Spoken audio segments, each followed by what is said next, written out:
Welcome to Coast View, the show that every single day celebrates the men and women who are making coastal Mississippi such a great place to live, work, and play. What a great time of year in coastal Mississippi.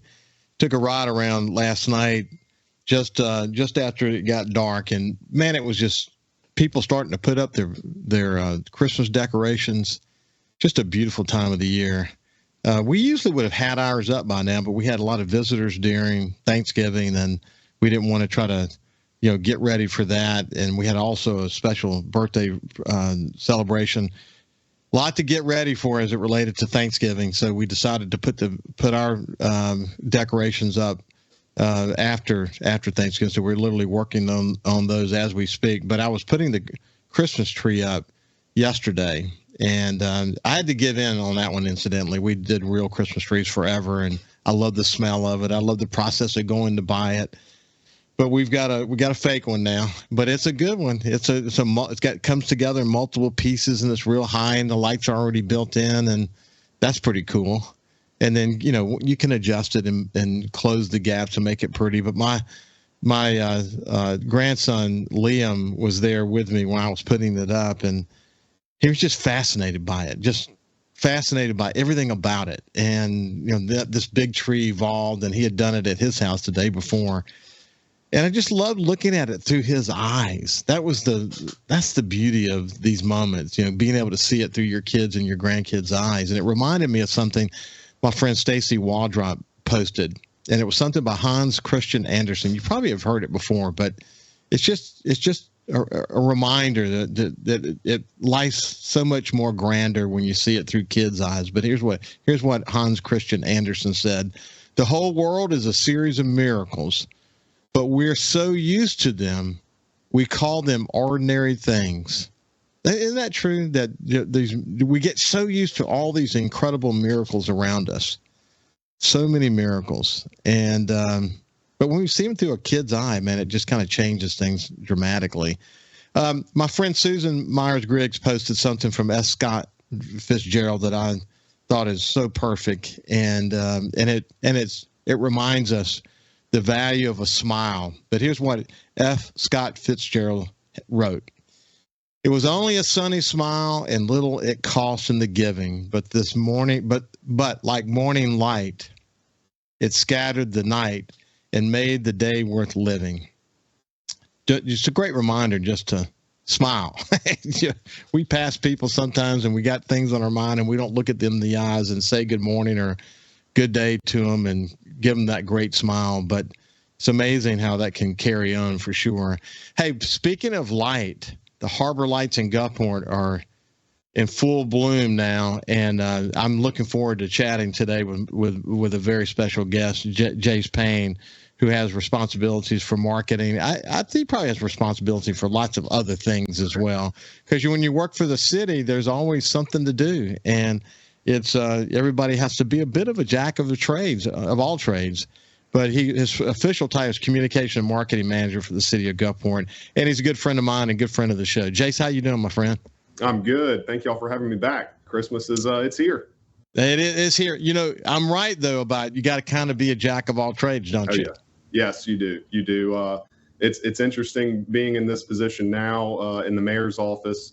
Rewind back to when I was with the city previously, and I was in the leisure services department, and I was down there almost every night. From building it out. The city of Gulfport Leisure Services Department manages the entire festival, and so when the festival ends on December 31st, they get about 48 hours, and then they're saying, okay, we got to ramp back up. So it is Christmas in Gulfport all year round. And I've had it. Yeah, go ahead. Sorry. Finish your thought. I'm sorry. It's just grown from, that one thought of when it started in Councilman Rusty Walker's front yard in Bayou View to a drive-in to where we are today. And it's incredible. So we're going to talk a lot about the harbor lights and what it means to the city and how it's evolved over the years. That is so true. But you heard what I read from F. Scott Fitzgerald, and I saw you smile as I was reading it. But I'll say it again. It was only a sunny smile, and little it cost in the giving, but like morning light, it scattered the night and made the day worth giving. It means a lot just to smile and tell someone have a good day or good morning, doesn't it? Absolutely. You know, we get up every morning and read so much negative content on social media, and then turn on the news or come to work, and people are, really that personalization of reaching out, and having another human say, okay, you wanted to reach out to me with that positive message. It blooms, and it goes further and further. And so, you know, we miss the mark a lot of the times with digital and social media right now of re-engaging personally with people. We do, and I talk about it here on the show all the time. And I think one of the reasons why Coastview has had incredibly good engagement is that people want a positive message. They not just a positive message, something they want to learn. They want to see what it takes to make a community like Coastal Mississippi tick.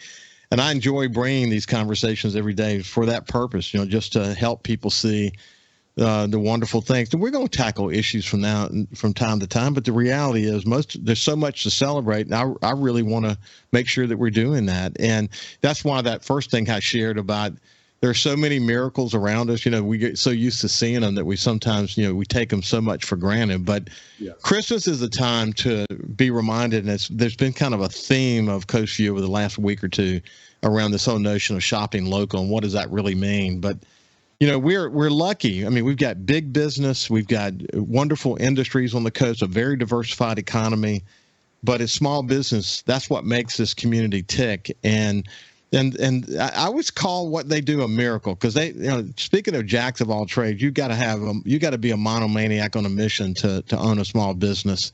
And this is the time of year where you really kind of make it. You for a lot of businesses, especially retailers, this is, make it or break it this time of year. We can't emphasize how important it is for local businesses to be supported by people here all along coastal Mississippi, can we? No, and it's making sure that we're supporting our neighbors. There's been so much going around recently of, you see all the big box retailers and the issues that are going on with transportation, shipping. We have a couple of strikes and nationwide strikes that are looming right now. And when you think about it, and you spend an extra 30 or 40 minutes out of your day to go support your neighbor, support your community, it goes so much further. And one thing about Harbor Lights that we've continued to hear throughout the years, as far as supporting the community, is that when we have 10,000 people visit Jones Park on a Saturday, getting close to Christmas, or we have 25,000 people in a 4-day span, even if they are in a 60-mile radius, they're dining in our restaurants, they're buying gas, they're going to the outlet mall, they're engaging in our community with their money, and as well as wanting to be here, wanting to enjoy their time here. So it's important all the way around. I had John Ray from Gulf Coast Furniture and Office Supply and Jamie Bates on yesterday, local photographer, and he owns Daddy's Barbecue and does so much great work in the community. They were talking about their work in the homeless community. And of course, we mentioned Leonard Papania, who's had a big passion in that area for most of his professional career. But I was thinking, as I was talking to them, and we certainly discussed this, that here are these two guys who have local businesses, and this is usually the case. It's small business that oftentimes are the ones who give back to the community. They're the ones who are sponsoring the soccer teams and the local baseball teams, and they're the ones who are joining arms like Jamie and John are around the homeless community to make a difference. And so it's not only so much of what you would spend locally, so much of that stays local, but also it's supporting people who are giving back to the community in so many different ways. And this is a great time of year to be reminded about why it's important to shop local. People are going to buy from Amazon. Those boxes are going to show up at people's front doors, whether they admit it or not. But if they could just hold some of it back and go buy that special local gift that has meaning to it, it would not only make a difference to whoever you're giving the gift to, but it would make a difference to the small business that you're buying it from. And we can't emphasize that enough, can we? No, we have to make sure to support one another. If we're not doing that, then we're not doing ourselves justice as a community. We have to make sure that we patronize one another. We support each other. You purchase something from a gift shop here, and let's just say their kids go to Gulfport High, and then it just continues the process of making sure that we're supporting everybody. We are shopping local, and we're making sure our community knows we back them. And that's the most important thing.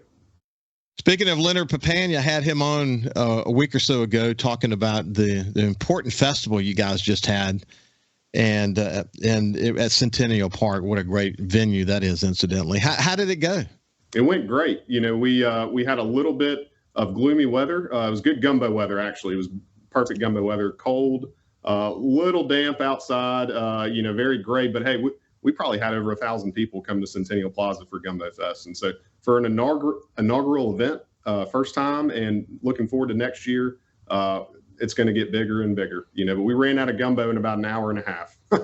Hey, what a great problem to have. Yeah. What a great first year. Congratulations on having a great year, first year. And look forward to years to come. Again, wonderful venue. When we come back, we'll continue our conversation with Jase Payne from the city of Gulfport. And we're going to talk about the history of harbor lights and why it's become such a big deal for the city of Gulfport. We'll see you on the other side. Welcome back to Coast View. I have my friend Jase Payne, Communications and Marketing Manager for the City of Gulfport, and we're gonna chat about other things that might be on his mind. But I wanted to spend a little bit of time on the Gulfport Harbor Lights project.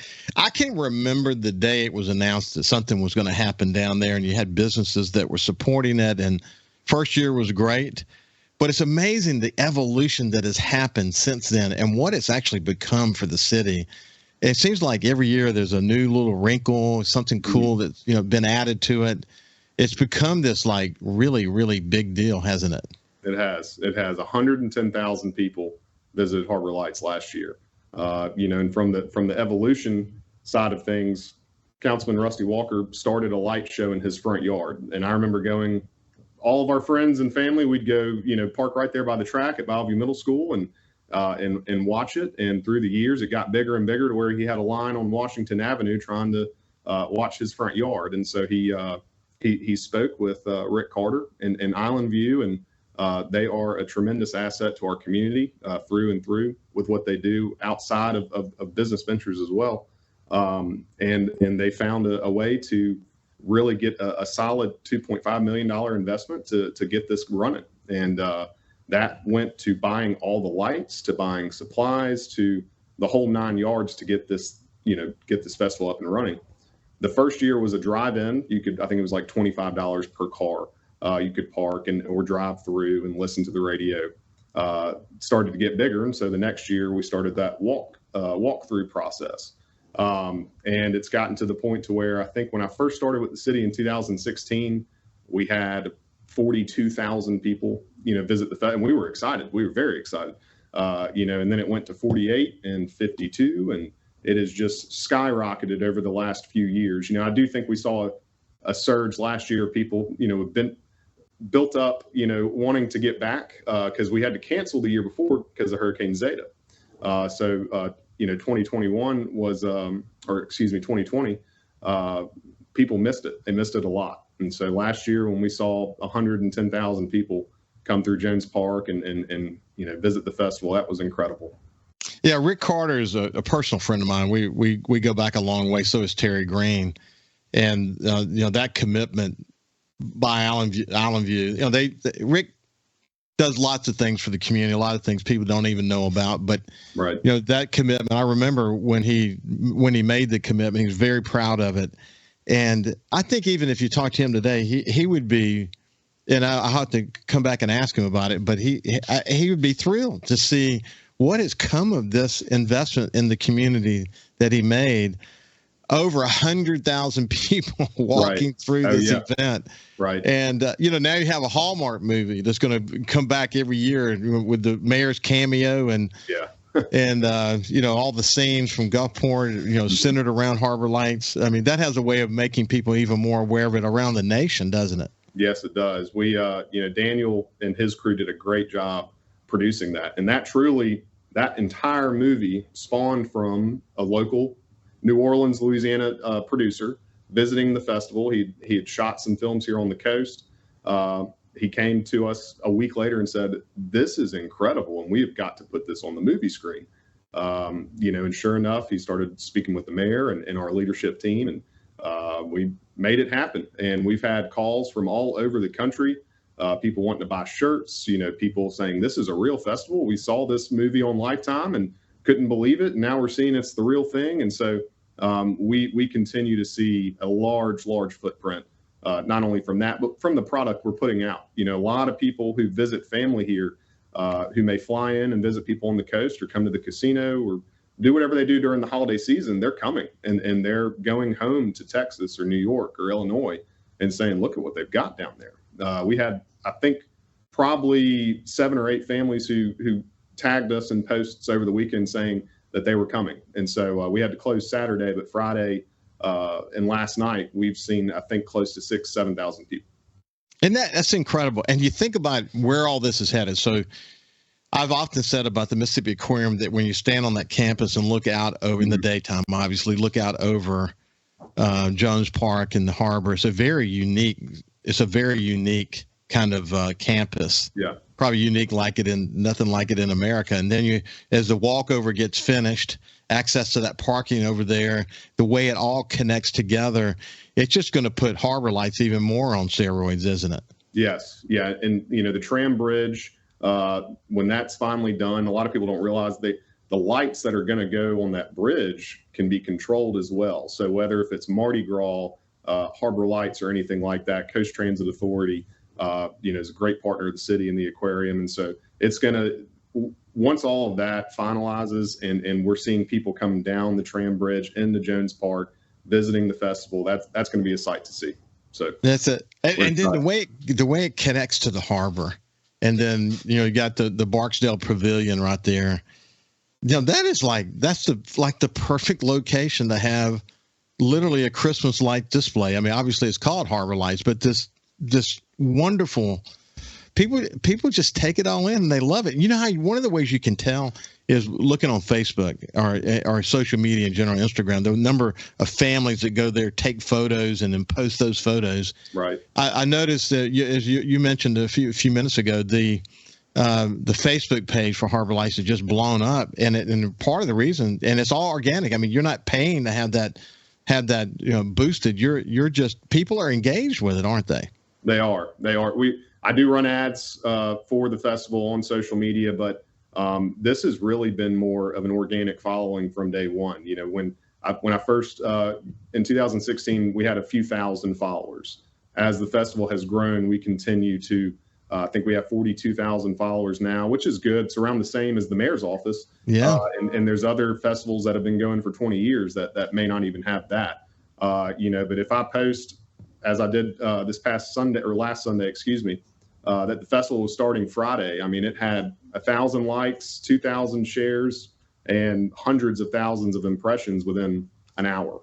And it's fascinating to see that, isn't it? It is. And I'm a data geek, and so I love to look at the analytics and break that down. But then you look at the psychology of what people are doing in the comment section and how they're sharing it. And I'd be fascinated to see, if I ever could, the dollar sign behind that share. If someone from Thibodaux, Louisiana comes into the park, how many followers and friends do they have?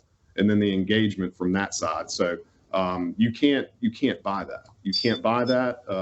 But it's also a testament to what the team has done over the years. We have continued to listen to people in the comment section. We have changed parts of the show due to a lot of people saying, hey, we'd like to see X, Y, and Z. Santa's Village is literally the most elaborate Santa's Village that I've seen, anywhere on the coast. Fast forward to us this year being named one of the top 10 festivals in the U.S., number 5. And so, and then you look at the ones above us, and they've been going for 10, 12, 15 years. We're in year 7. So it's just continuing to see all of our hard work play out. There's a lot of people. There was a lot of people that work for the city that were, at Harbor Lights last night, trying to pick up from the weather this weekend, and also wrap up a good second night. So a lot of people working hard on this. So you think about the logistics of pulling this off. Mm-hmm. Someone's got a heck of a project plan to make this all come together. Tell me a little bit about that. So we have a couple of positions in the city that sole focus is Harbor Lights. We have a production coordinator for the most part, as well as a construction coordinator. because it goes into full construction. I mean, I've been a part of it where we have, been building, painting, and doing everything in between. And so it takes a full staff, and it's not a huge staff, but it's a larger, staff on site. But throughout the year, there's only a handful of people that work on this festival. Less than 10 people throughout the year until it gets to about mid-September. And then it's really, really picks up. So from the time the first display is put out to you're ready to start taking in, the paying customers, literally, how much time passes? We start putting out silhouettes October 1. So it takes, we have roughly about a month and a half in the park before we accept tickets. But, if you've been to the show on the first night, it's a big deal. We have to go and make sure all the lights, there's 2+ million lights. So if you see one that's out every now and then and on the opening night, we're getting to it. But yeah, it's a lot of work.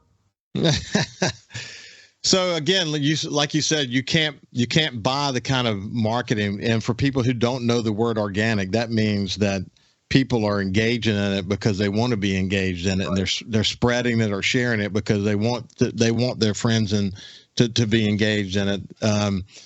When you can have organic spreading of an event like that, the cumulative value of that over time is just again, you can't buy that because people are naturally wanting to be engaged, and that means they're probably going to be there. And as you pointed out, the Thibodeau person who comes here and is blown away by it, they're gonna post something on their social media about it, then they're going to share with their friends, and the rest is history. But anyway, congratulations on great success over the years, Jase. And as it relates to this year's Harbor Lights, hope you guys have continued success. It's just, it's going to be cool to see what happens as the years come, because it will always be trying to top the year before. And that's part of the beauty of an event like that. So anyway, thanks for joining, my friend. Absolutely. Thank you all. Yeah, this has been Jase Payne from the city of Gulfport. When we come back, we have my friend Nicole March. We'll see you after this.